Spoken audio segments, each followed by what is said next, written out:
Tafsir of Surah Al-Baqarah. Verse 16, Allah says in the Quran, أولئك الذين اشتروا الضلالة بالهدى فما ربحت تجارتهم وما كانوا مهتدين.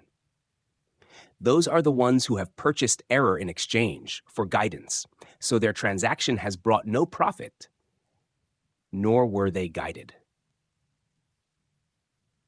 Explanation of the verse 16. This verse describes how the hypocrites and disbelievers deliberately chose misguidance over the truth. Instead of accepting the guidance of Islam, they purchased falsehood, meaning they knowingly abandoned what is right for personal or worldly gains. 1.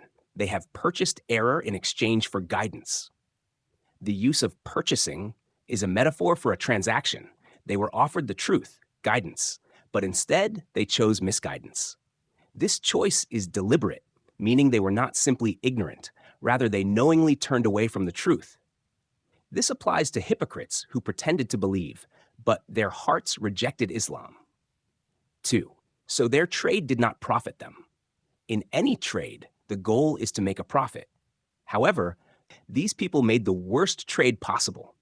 They gave up eternal success for temporary worldly benefits. They thought they were being smart, but in reality, they were deceiving only themselves.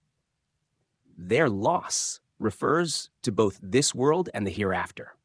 They lose peace in this life and salvation in the next. 3. Nor were they guided. The Arabic phrase, وَمَا كَانُوا مُهْتَدِينَ, means they were never truly guided. This emphasizes that their choice of misguidance led them completely away from the right path. Even if they thought they had knowledge or intelligence, they were spiritually blind. Key lessons from verse 16. 1. Rejecting guidance is a conscious choice. The hypocrites had access to truth, but they chose to exchange it for falsehood. This shows that faith requires sincerity. It is not just about knowing the truth, but accepting and acting upon it. 2. Worldly gains are temporary.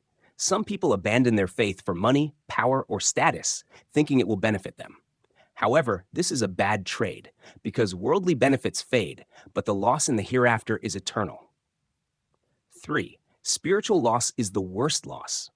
Business losses can be recovered, but losing faith is an irreversible disaster unless one repents. The hypocrites thought they were making a smart deal, but in reality, they suffered the greatest failure. 4. True guidance is from Allah.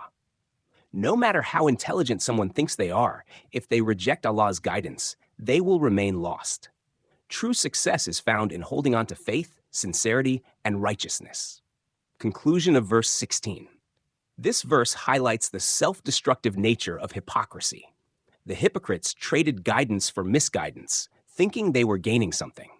In reality, they made the worst trade possible, leading to their ultimate loss. As believers, we must ensure that we never compromise our faith for temporary worldly benefits. Instead, we should strive to hold on to Allah's guidance, knowing that true success lies in sincerity and righteousness. May Allah protect us from misguidance and hypocrisy, and grant us steadfast faith. Ameen.